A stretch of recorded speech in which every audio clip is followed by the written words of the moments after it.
Assalamualaikum warahmatullahi wabarakatuh. Selamat datang kembali di channel Mahir Trading Live untuk modul cryptocurrency. Jadi pada saat ini kita membahas khusus mengenai apa yang dimaksud dengan cryptocurrency ya. Jadi mohon dibantu untuk like, subscribe, komen, dan share agar channel ini dapat terbangun ya. Oke, kita ke slide. Jadi mata uang cryptocurrency merupakan uang berwujud digital ya.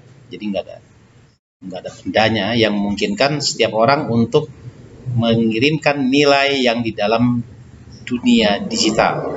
Mungkin Anda bertanya-tanya bagaimana sistem ini berbeda dengan PayPal atau aplikasi perbankan digital lainnya yang ada di ponsel Anda. Tentunya semua memberikan layanan dan manfaat yang kelihatannya sama.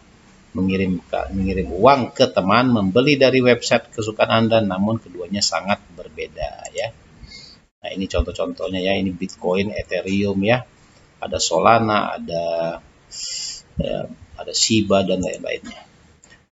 Apa yang membuat cryptocurrency unik? Mata uang kripto unik karena beberapa alasan, namun yang paling utama dilihat dari fungsinya. Menawarkan layanan sebagai sistem uang elektronik yang tidak dimiliki oleh suatu pihak.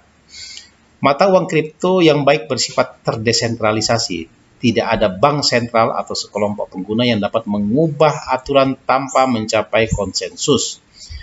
Peserta jaringan node menjalankan perangkat lunak yang menghubungkan mereka dengan peserta lain sehingga dapat berbagi informasi di antara mereka sendiri. Ya, perhatikan gambar di bawah ini. Jadi centralized seperti gini, sedangkan decentralized itu saling terhubung antara titik-titik node-node ini saling terhubung ya. Nah, itu perbedaan dari centralized sama decentralized ya. Oke, kita lanjut. Di sebelah kiri merupakan sistem seperti yang digunakan di bank ya, yang tadi itu ya. Pengguna harus berkomunikasi melalui server pusat. Di sebelah kanan tidak ada hierarki.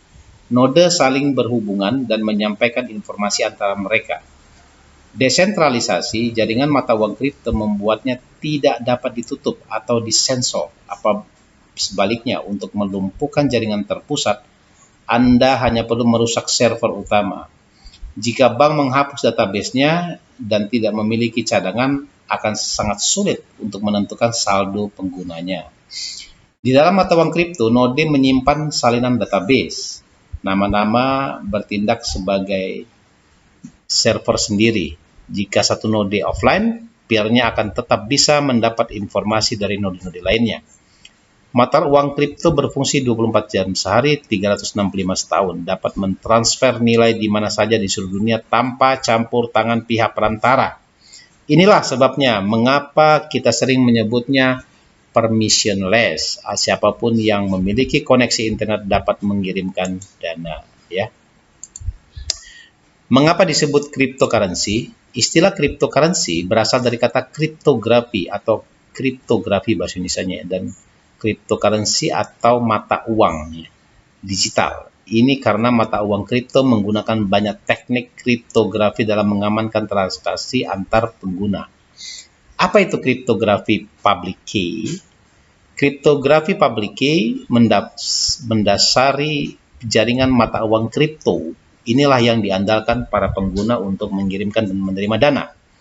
Dalam skema kriptografi public key, Anda memiliki public key dan private key. Private key pada dasarnya adalah kumpulan sejumlah besar angka yang tidak mungkin ditebak oleh siapapun. Untuk Bitcoin, menebak private key sama seperti menebak benar hasil dari 256 kali lemparan koin ya. Dengan komputer saat ini, Anda bahkan tidak dapat memecahkan private key seorang sampai kiamat akan datang. Jadi akan susah sekali untuk mendeteksi private tersebut ya. Namun bagaimanapun seperti namanya, Anda perlu merahasiakan private key Anda dari kunci ini. Anda dapat menghasilkan public key.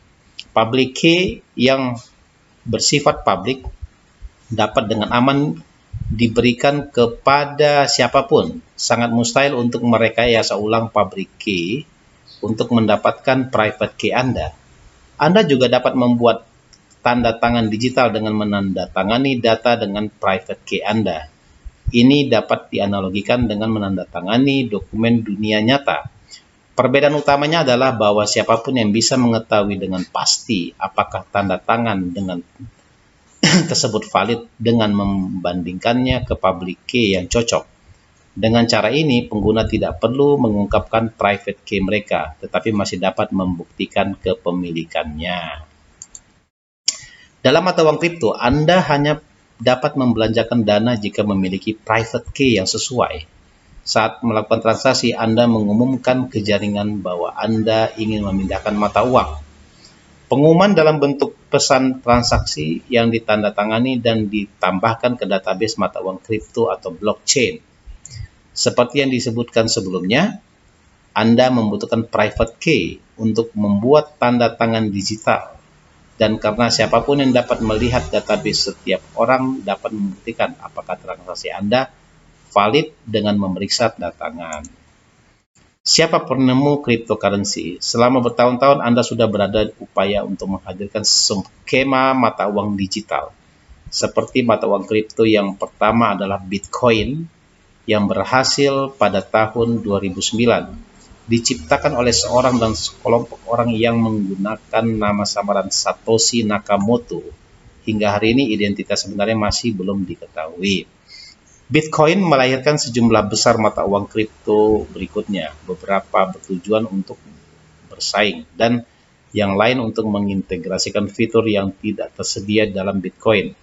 Saat ini, banyak blockchain tidak hanya berfungsi untuk mengirimkan dan menerima dana, tapi juga menjalankan aplikasi terdesentralisasi menggunakan smart contract. Ethereum mungkin adalah contoh yang paling populer dari blockchain jenis ini. Ya. Apa perbedaan cryptocurrency dan token? Sepintas mata uang kripto dan token tampak identik. Keduanya diperdagangkan di bursa dan dapat dikirim ke dan dari alamat blockchain. Ya. Mata uang kripto secara eksklusif berfungsi sebagai uang, baik sebagai media pertukaran, penyimpanan nilai, atau keduanya. Setiap unit bersifat sepadan, yang berarti bahwa satu koin bernilai sama seperti yang lain. Bitcoin dan mata uang kripto awal lainnya dirancang sebagai mata uang digital, tetapi blockchain kemudian berupaya untuk terus berinovasi.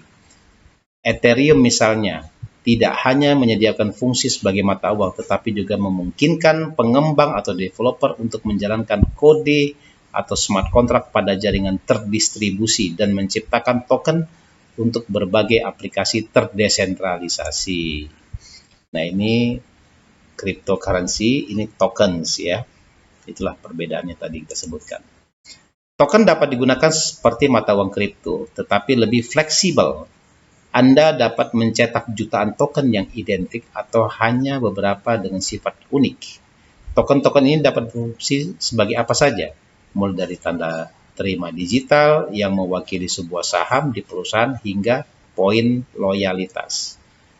Pada protokol dengan smart contract, mata uang dasar digunakan untuk membayar transaksi atau aplikasi terpisah dari tokennya. Dalam Ethereum misalnya, mata uang asli adalah Ether atau ETH, dan mata uang ini harus digunakan untuk membuat dan mentransfer token dalam jaringan Ethereum. Token-token ini diimplementasikan sesuai dengan standar seperti ERC-20 atau ERC-721. Ya, ini untuk game, ya, metaverse dan lain-lain. Ya. Jadi sekian dulu, pembahasan sudah selesai untuk dompet kripto. Ini cryptocurrency, ini belum diedit ya. Semoga bermanfaat bagi teman-teman sekalian dan sudah mulai paham ya apa itu dimaksud dengan cryptocurrency ya. Oke, wassalamualaikum warahmatullahi wabarakatuh.